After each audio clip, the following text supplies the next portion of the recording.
It's time for another Dice Tower review with the Chief, Bart Brunsheen.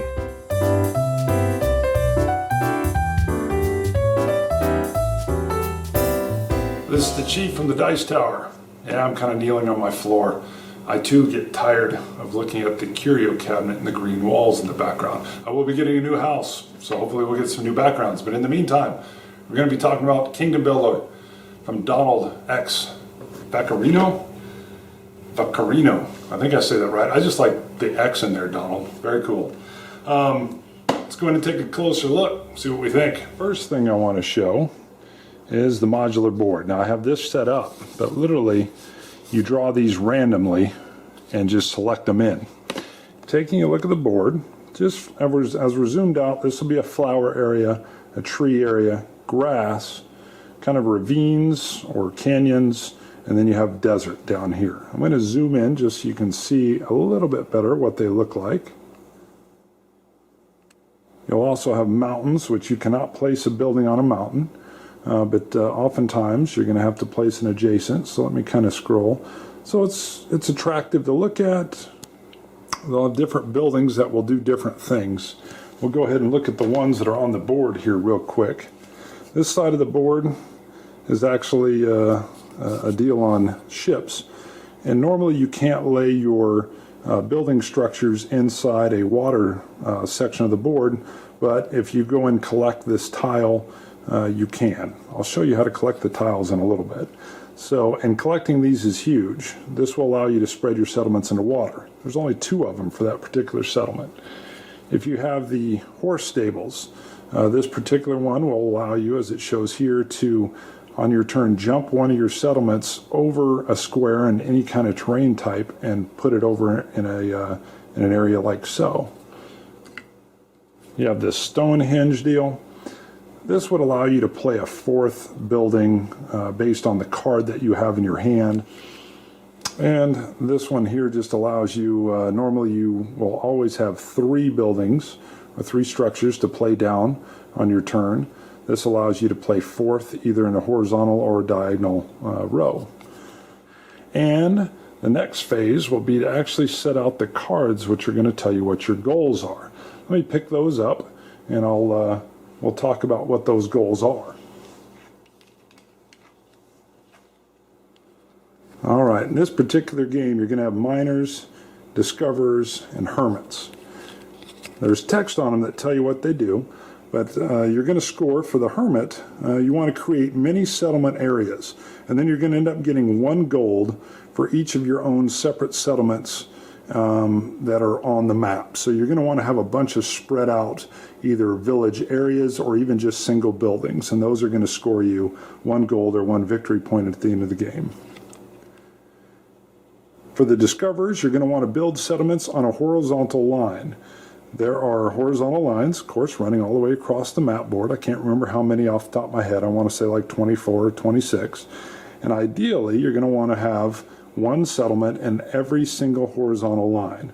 They don't have to be in a perfect line across, just that you're representing one as you go up and down on this row anywhere on the board area, and you'll get 1 gold or 1 victory point for each horizontal line on which you have built at least 1 of your own settlements.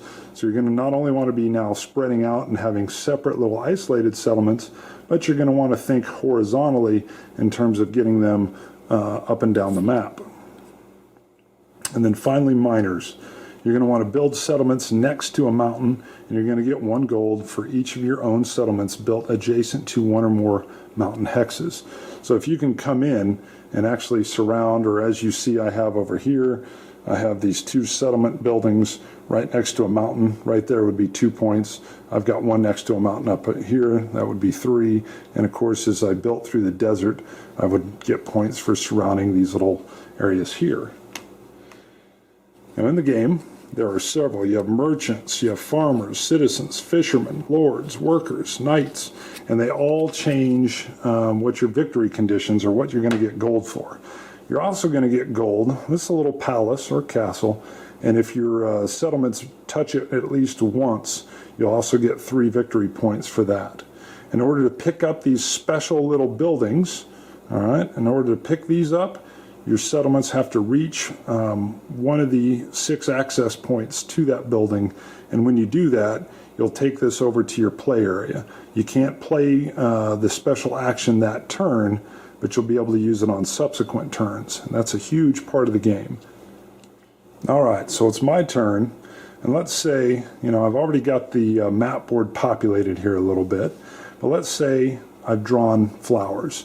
You'll always have one card in your hand. You draw it at the end of your previous turn, and so you know where you're going to be playing into as everybody else does their turn. So I've drawn the flowers card. The first thing to note is that I'm actually adjacent to flowers up here, and the rules of playing in settlements are that when possible, you have to play into an area that's adjacent. So I would be forced to play into this area here, and then since I'm adjacent only to flowers down in this area, I would have to play into one of these other areas down in here. Now I might want to build up toward this stable and try to collect it. Well, let's say that this situation had actually been something like this. So you'll see nowhere on the map board am I adjacent to flowers, and I get to play this flower card so I can play anywhere on the map now. It would be a very smart move for me to play in some totally different area, and looking at the map, I could play right in here, and this would allow me to collect this house, which would give me an extra ability to play down more settlements later. Now again, I would have to play in adjacent to these other areas, so it would force me to play in that little flower zone. But you can see how the adjacent playing rule is actually a very tight mechanic. And it's the only thing I got to remind players every once in a while. They'll be playing and they'll forget that they're, they may be like up here, he's touching a forest. So if he drew a forest card, he would have to play his settlements into this forest area. He couldn't pick anywhere on the map. It would have to be an area he's adjacent to.